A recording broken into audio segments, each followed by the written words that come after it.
Gente, tem uma rede social muito parecida com a rede vizinha.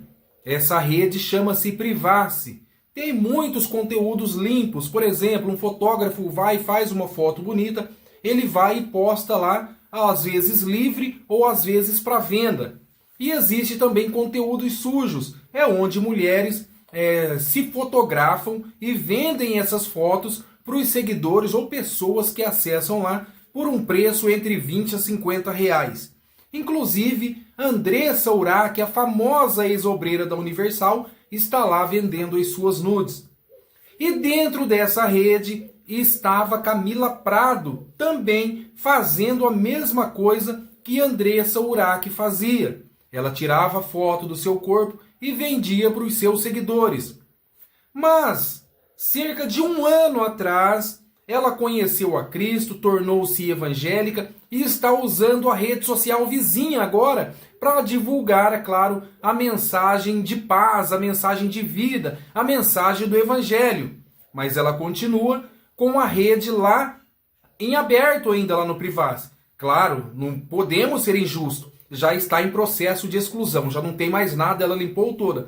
Mas depois que ela se tornou evangélica e pelo fato dela não vender mais nudes e falar de Cristo, ela está sendo muito criticada nas redes sociais. Inclusive, na rede social dela vizinha tem cerca de 250 mil seguidores. E esses seguidores estão dizendo que ela não é exemplo para falar de Cristo, para dar conselhos. Porque vocês sabem como que é o meio evangélico, gente. O meio evangélico é o que mais critica e o que menos tem aceitação em relação a algumas coisas. E nesse vídeo que ela gravou, ela fez um grande desabafo e ela acaba falando que ela não é mesmo exemplo, mas que a vida dela, que os erros dela sejam de exemplos para outros. Vale a pena você conferir esse conteúdo para você ver também como é que os evangélicos estão tratando as pessoas que estão vindo para dentro. Vai completar um ano que eu conheci o amor de Deus, só que antes disso eu tinha um privacy e eu vendia foto do meu corpo, isso não é segredo para ninguém e eu nem quero que seja.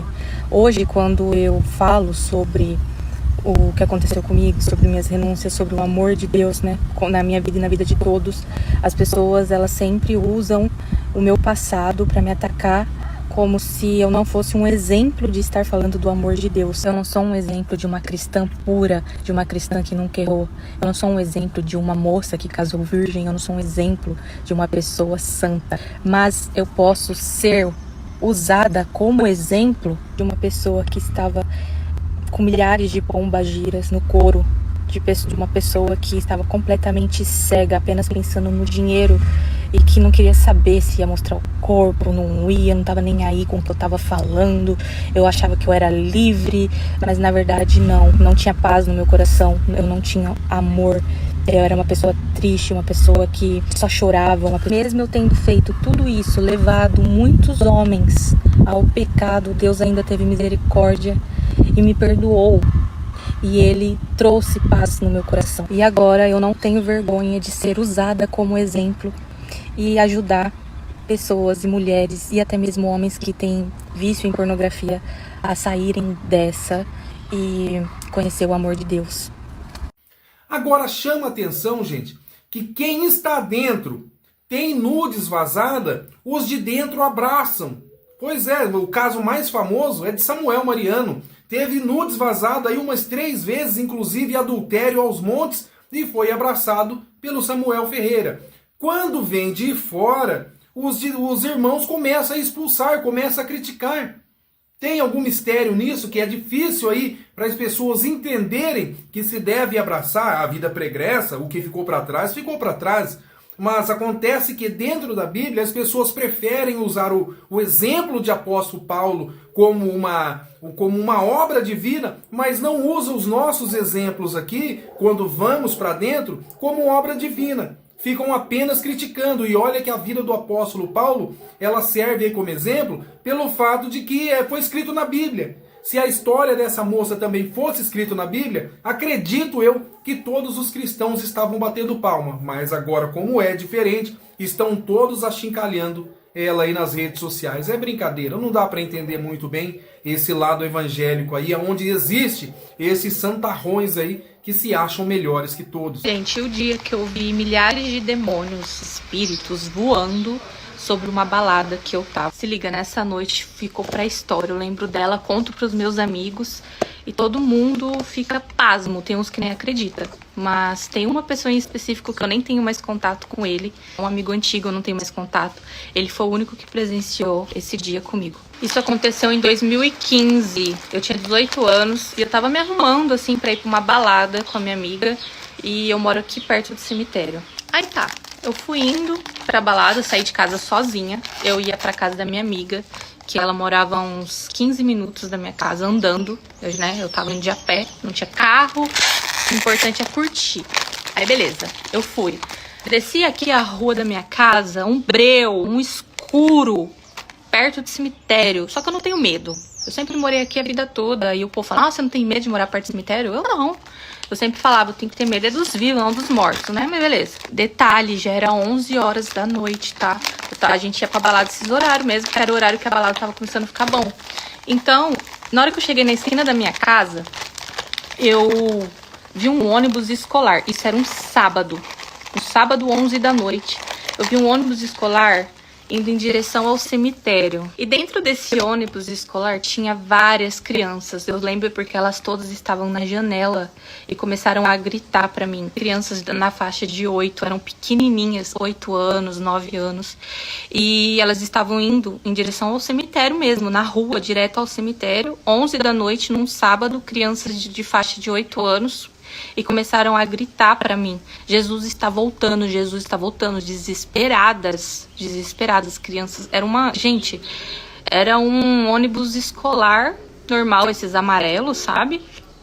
E crianças pequenininhas gritando que Jesus está voltando. Juro, eu já comecei a ficar meia cabreira ali.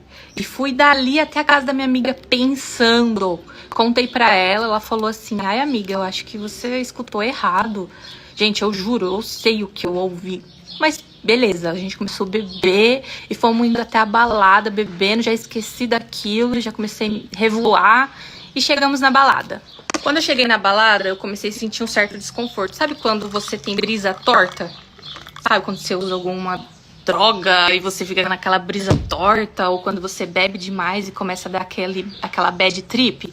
Comecei a sentir isso logo assim que eu cheguei na balada, parecia que eu estava sentindo uma energia ruim. Aí minha amiga lá foi com o boy dela e eu falei assim, amiga, eu vou sentar ali no banco, que é na parte de fora da balada, né, porque eu tava mal. Aí beleza, eu falei, gente, eu sozinha, sentada sozinha, eu falei, nossa, tô parecendo uma doida, vou entrar de novo pra balada. Juro, na hora que eu pisei o pé dentro daquela multidão, era uma balada fechada, não era aberta, aquela multidão, eu vi com os meus próprios olhos vultos de espíritos voando, vários, voando pra lá, pra cá. Era um monte, voando por várias direções e sobrevoando a cabeça das pessoas, e as pessoas curtindo, se divertindo, e só eu tava vendo aquilo. Eu saí dali na hora, fui lá pro lado de fora da balada e comecei a ficar desesperada, sabe? Quando seu corpo começa a tremer.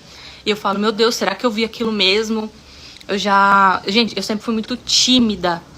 Então eu não fui atrás de desabafar com alguém ou contar, até porque iam me chamar de doida.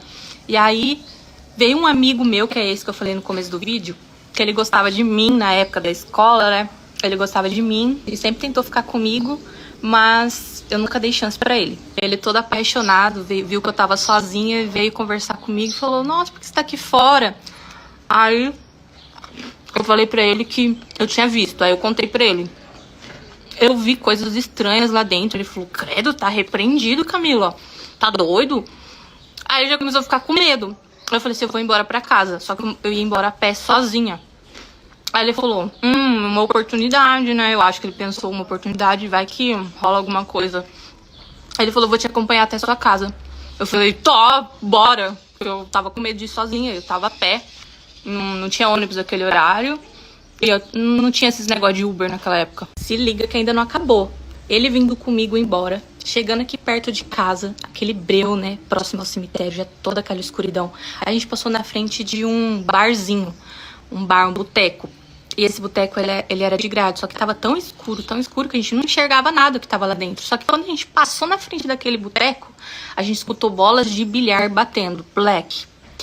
Aí a gente falou, oxe, será que tem alguém lá dentro nessa escuridão? A bola de bilhar, ela é do lado de fora, dava pra ver só a perninha da mesa, entendeu? Só dava pra ver a perninha. Mas a gente escutou bolas batendo. Aí eu falei, você escutou? E ele disse que escutou. Aí a gente foi tentar olhar. Parecia aqueles filmes de terror, já era pra ter vazado ali, mas a gente foi mais próximo pra olhar. A gente ficou perto da grade e ficou olhando. Aí a gente perguntou, tem alguém aí?